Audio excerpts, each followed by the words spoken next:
Truck में सारा सामान रखा जा चुका है। बेटा और बहू जाने के लिए अपनी कार की ओर बढ़ जाते हैं। बेटा राज उनके पैरों को छूकर चालक की सीट पर बैठ जाता है। माता पिता उसके सर पर हाथ रखकर भारी मन से विदा करते हैं। बहू हाथ जोड़कर अपने पति के बगल में बैठ जाती है। कुछ देर में कार आंखों से ओझल हो जाती है। माँ रूपमणी अपने चेहरे पर बह रहे आंसू को पोंछती हैं और पति के साथ धीरे धीरे कदमों से घर की ओर मुड़ जाती हैं। आज अपने दिल के टुकड़े राज को अपने से दूर जाते हुए देखकर रूपमणी जी का मन भारी हो गया। इतने बड़े घर में अब वह दो ही शरीर रह गए हैं, रूपमणी जी और उनके पति दिलीप जी। उनकी आत्मा, उनकी जान, उनका लाल, उनका बेटा राज उनसे दूर चला गया है। अपने और अपने पति के लिए चाय बनाकर वह एक चाय का कप पति को देती हैं। दिलीप जी का चेहरा जैसे कुछ पलों में मुरझा गया है। ऐसा लगता है वह गहरी सोच में है। क्या सोच रहे हो? रूपमणी जी पूछती हैं। एक आह भरकर दिलीप जी कहते हैं, क्या सोचा था, क्या हो गया है? हमने कितने लाड प्यार से बेटे को पाला है, उसकी हर इच्छा पूरी की। सोचा था कि जब बड़ा हो जाएगा तो हमारे बुढ़ापे का सहारा बनेगा, पर क्या पता था कि नियति को कुछ और ही मंजूर है। तुम्हें कितना चाव था कि राज बड़ा होगा तो उसकी शादी होगी, बहू घर में आएगी और बच्चों की किलकारियां और शोर से घर की दीवारें गूंज उठेंगी।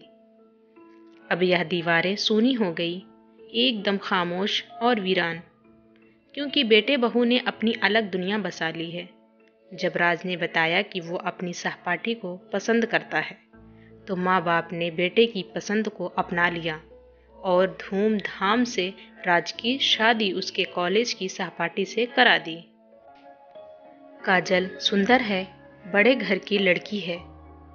अत्यधिक लाड प्यार से पलने की वजह से उसके व्यवहार में अहंकार और आक्रोश भर गया है।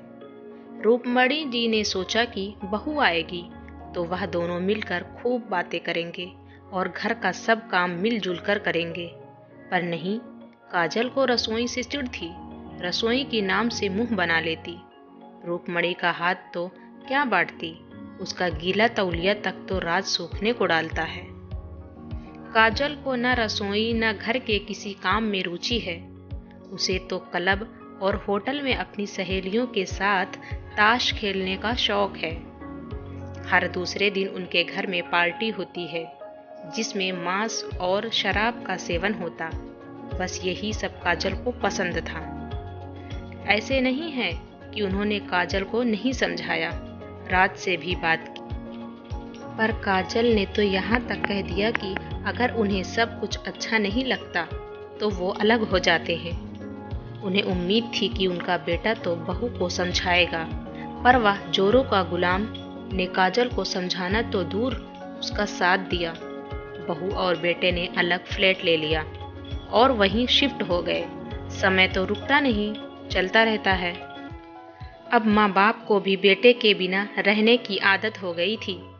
काजल ने कुछ समय के बाद एक प्यारी सी बेटी को जन्म दिया। अपनी पोती को देखने गए तो हैरानी हुई कि पोती को आया ने अपनी गोद में लिया है और शीशी से उसे दूध पिला रही है। रूपमणी जी का मन तो हुआ कि कहें, बहू कम से कम अपनी बेटी को तो अपनी गोद में लेकर उसे अपना दूध पिलाया करो, उसको माँ होने का एहसास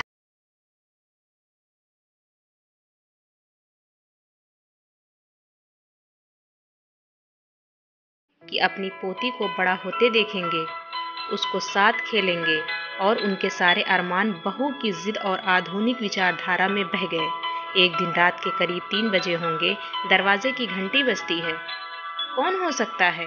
दिलीप जी ने दरवाजा खोला तो देखा कि काजल दरवाजे पर खड़ी रो रही है। साथ में उनकी पोती भी है। क्या हुआ बहू, रो क्यों रही हो? राज कहाँ है? सब ठीक तो है ना? दिलीप जी बहू को इस तरह देख परेशान हो गए और उन्होंने प्रश्नों की बौछार लगा दी। पिताजी, राज का एक्सीडेंट हो गया है, वो हॉस्पिटल के आईसीयू में है, काजल ने कहा तो दिलीप जी सन्न रह गए। काजल ने बताया कि रात को एक पार्टी से आ रहे थे। राज अपने दोस्तों के साथ दूसरी कार में था।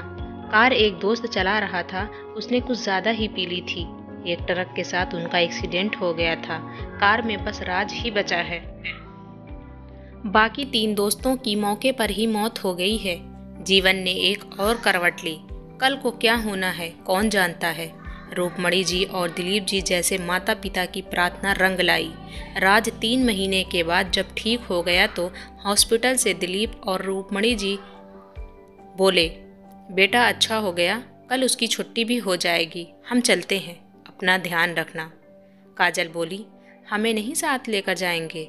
दिलीप जी और रूपमणि जी ने उन्हें अपने अंक में भर लिए।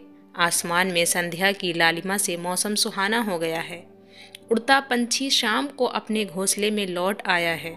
घर की रौनक वापस आ गई। दादा दादी हर वक्त पोती के साथ खेलते रहते। ऐसा लगता फिर से उनका बचपन वापस आ गया। काजल हर काम में सास का हाथ बटाती। रूपमणि ने महसूस किया जिंदगी कितनी खुशगवार हो गई। दोस्तों, आपको ऐसी कहानियाँ देखने के लिए मेरे चैनल को सब्सक्राइब कर लें।